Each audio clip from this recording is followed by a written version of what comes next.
Hello and welcome, ladies and gentlemen, to Police Stories. This is going to be a really quick and short video introducing you to the game, telling you what it's all about, how it plays, and, well, if you like it, you can pick it up. There's going to be a link to the Steam page down in the description below, but like I said, it's a pretty simple game. It's fairly, not necessarily simple, but fairly easy to explain and fairly straightforward, right? So, I like to describe this game as Hotline's Miami more serious tactical cousin.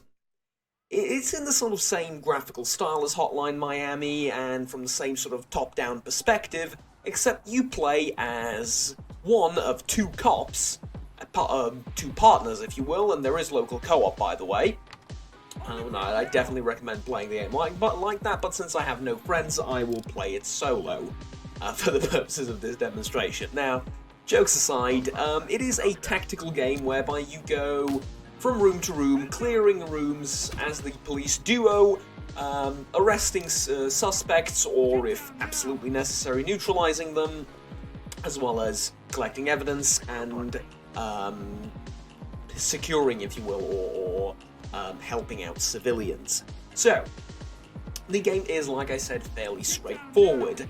There is a story to the game, and most of it I will skip. I will leave a few lines in the video to basically give you a basic gist of what we're doing and why it's just the two of us and why we're alone, but essentially the story is about two dumb cops who go out on a crusade against a criminal organization while waiting for absolutely no backup.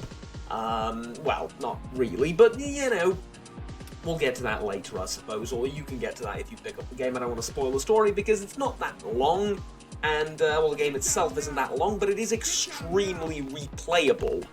I'll get to that in a bit. But, well, actually, no. The various missions that you have to do, you can do them multiple ways, with multiple, you know, or rather with varying degrees of success. You fail the mission if you get killed, obviously, but, you know, everything else is considered a success in some respect. The amount of points you get depends on how effective you are, and how effective you were, sorry, in dealing with said mission. So, if you, for example, manage to neutralize all the suspects without killing them, you're going to get a bunch of points, and if you save all the civilians, you're going to get a bunch of points. If you have to shoot someone, you're going to get points, but a lot less than you would for, or fewer points than you would for arresting them and, you know, initiating a non-lethal takedown, let's say. So, as far as the basic gameplay elements are concerned, you have the yell button, which is your biggest friend, and you're going to be clicking that E button a hell of a lot more than you're going to be clicking the left mouse button, which is fire. You also have 3 magazines, and this is actually useful, or this is actually useful information for you. It is actually relevant. There is no magical amount of ammunition that you reload from. You have 3 magazines, and you deplete ammunition from all of them, as you don't really have time to rearrange the individual bullets while you're, you know, clearing rooms and all that. So, you need to manage your ammunition, and then there is also various pieces of kit that you get from the get-go and you unlock later as you progress through the game. These can include tactical attachments to your guns, medkits, lockpicks, which you have right now on the screen, we're going to be using them, flashbangs, but then later down the line you're going to get pepper spray, you're going to get, you know, all sorts of police tech stuff that they can use. So, the game is quite a lot like SWAT. Some of the older ones on the channel, I suppose, or in the viewer base are gonna perhaps remember that game. It was not a 2D top, you know, like this top-down perspective game. It was an actual 3D proper tactical shooter where you commanded a group of, or you basically commanded a SWAT team, and you went around pretty much doing the same thing.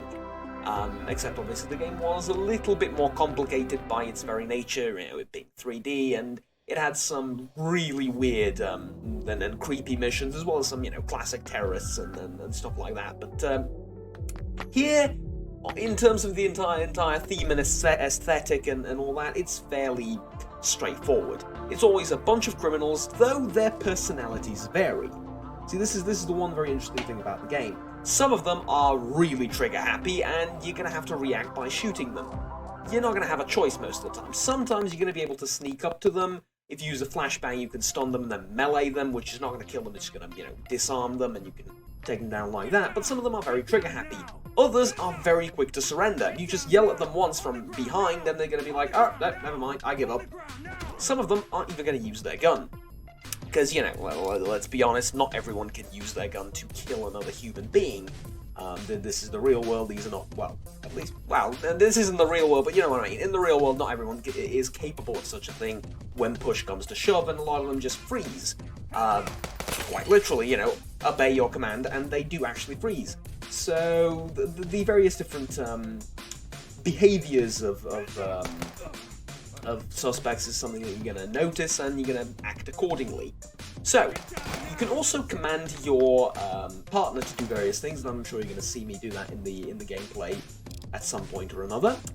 You can command him to, if you're playing with the AI, of course, you can command him to guard an area, lockpick, use a flashbang, so on and so forth.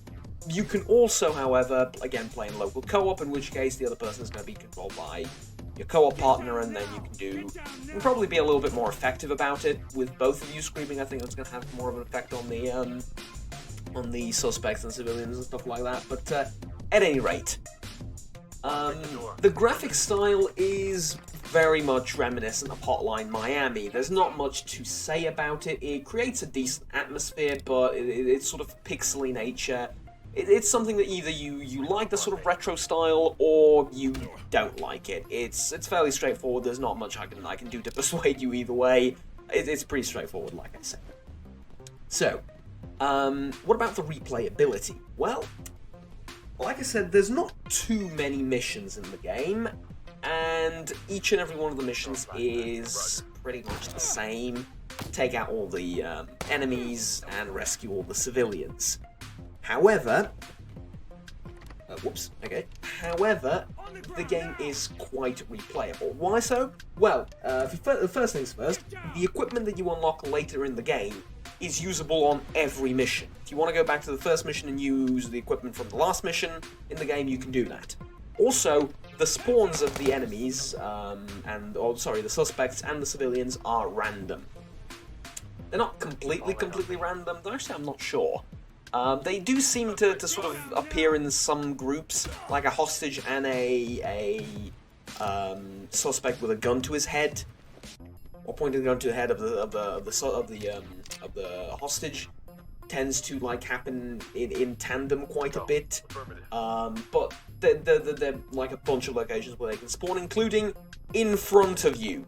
Yes, literally in front of you. I had a situation where a civilian spawned literally like 3 or 4 feet in front of the police officers at the start of the mission, which was pretty neat, I suppose. But yeah, there we go, I suppose. Right. So, as far as the sort of basic introduction into the game is concerned, that's all you pretty much need to know. Again, I'm not going to spoil the story for you. Now, would I recommend the game, and is it worth your time? Well, depends. I can't straight up recommend the game for multiple reasons. Namely, it's not the longest thing ever. Like I said, there's not that many missions, and also on a more obvious note, perhaps it might not actually appeal to everyone. Not just from the graphical style perspective thing, but it's also like a tactical shooter that you might not be the greatest fan of, and the game is very punishing. You're going to see throughout the game or throughout the video, it doesn't take a lot to take you down, right? Now, likewise, it doesn't take a lot to kill or to take down the suspects, but you know what I mean. So, yeah. So, ultimately, do I recommend it? Yes, if you like tactical shooters. Then absolutely. This is a great tactical shooter, even though it is top-down and you might perhaps prefer a more complex or more, sort of 3D SWAT-style shooter. I would definitely recommend it because there is a ton of content there to keep you entertained, and it's a pretty damn decent game. Would I recommend it for someone that's not sure whether they like tactical shooters or not? Well, at the price listed currently at €14, or 13.5 euros, sorry, it's not difficult to recommend. It's not that expensive. If you have someone to play it with, I think you're going to have a blast doing it, especially if you like a really slow, methodical approach to moving around from room to room, the game will definitely reward that. And again, with the equipment that you unlock later, for example, I unlocked a riot shield. That's very fun to use. There's like pepper spray, which I mentioned. There's a whole bunch of stuff that you can unlock, and there is definitely, with the replayability, there is a ton of content here for you. But again, it's really niche, so it's kind of difficult to recommend generally for everyone. So make of that what you will. There is also, I should probably mention this, there is also a mission where you need to defuse a bomb. I don't want to spoil too much of it, of how and when it happens. So they're not all literally like this. There's a little bit of there's some quirks to them here and there. However, I do have a few criticisms of the game, and then hopefully you'll hear those out and you can make a more informed decision. First of all, the melee. Oh god, the melee. It's clunky. The range on the melee is really, I don't quite get it, and also the angle at which you melee is kind of weird. Like, you'd expect, because of the animation, that it's sort of like a sweeping motion in front of you, and that everything in the, sort of angle or arc that you sweep your gun is going to get hit. No, not quite. You hit things that are pretty much like directly in front of you where the cursor is pointing. Everything else is sort of, the animation's there, but you don't really hit them. Plus, I've had, oftentimes you'll yell freeze to someone and they'll start running away from you. At which point you're not authorized to shoot them because they're not a direct threat to your life. However, what you can do is melee them. Catching up to the bastards and hitting them in the face is extraordinarily difficult. Not because they're quick, because the animation's a bit wonky. Like, they're 2 pixels away from me, so I can't really hit them with the thing. Yeah, it's a bit weird, but hey, there's that. Also, the maps are a little bit constricted. What do you mean? Of course they're constricted. You're clearing out a room, that's like Hotline Miami, and yeah. Here's the thing. There's a few situations where I was like, ooh, it would be really advantageous for me to go around and look through the window, or maybe, I don't know, like, have one guy open the door and the other guy, shoot through the window, because, 2 angles of, it's tactical advantage, right? And there's just an invisible wall there. Or maybe, walk around the house a little bit, see if there's someone outside from the other entrance and stuff like that. Now there's an invisible wall there too. So, on some of the maps this is more obvious than others. That's like one of my sort of major criticisms of the game, that it does that and it's not very pleasant for it. If that weren't the case, if it had a little bit more flexibility and a little bit more freedom of approach, I think it would create even more replayability, which is important, and it would just make the game more fun, because you could use additional approaches and options and stuff like that. I think one of the most fun things in the game is breaching at 2 entry points at the same time. I do this, I think, towards the end of the video, where you have one of the guys open the door and throw a flashbang, and the other one open the other door and, rush in to disarm all the suspects. And this actually works great, because the AI recognizes this and is a lot more likely to just drop their guns than if you were to breach through one door and just, have both of the officers go through the same door. It's fun because the AI recognizes this, but there's not too many opportunities to use that. And it's okay if it's a bathroom. I don't expect a bathroom to have 7 doors, but utilizing windows a little bit more, I think, on all maps would be beneficial. But hey, it is what it is. At any rate, that's been pretty much it for this video. Thank you very much for watching, ladies and gentlemen. Do I recommend the video? Oh, do I recommend the video? Yes, kind of.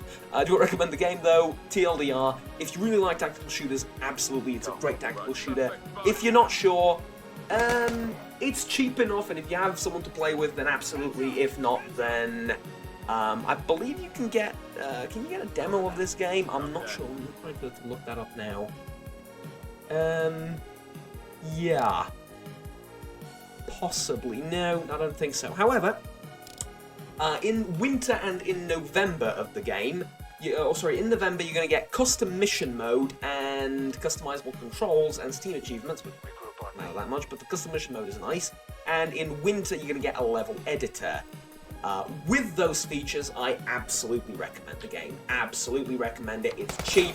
It's a tactical shooter. It's very refreshing. It's not something you see ever, really, or no, not ever, but not that much of, really. Like I said, Hotline Miami was kind of there, but was more action-oriented, and we had SWAT years and years ago, and that's about it. So it's a rare genre, and it's a very solid entry into the genre. So from that perspective, I do absolutely recommend it. And yeah, without spoiling much more of the game and the characters and whatnot, I think that's about it. Thank you very much for watching. Like and subscribe down below if you enjoyed the video. We'll stay tuned with the rest of the series, or with the rest of the content I produce on the channel. Until next time, have fun, take care, and bye-bye.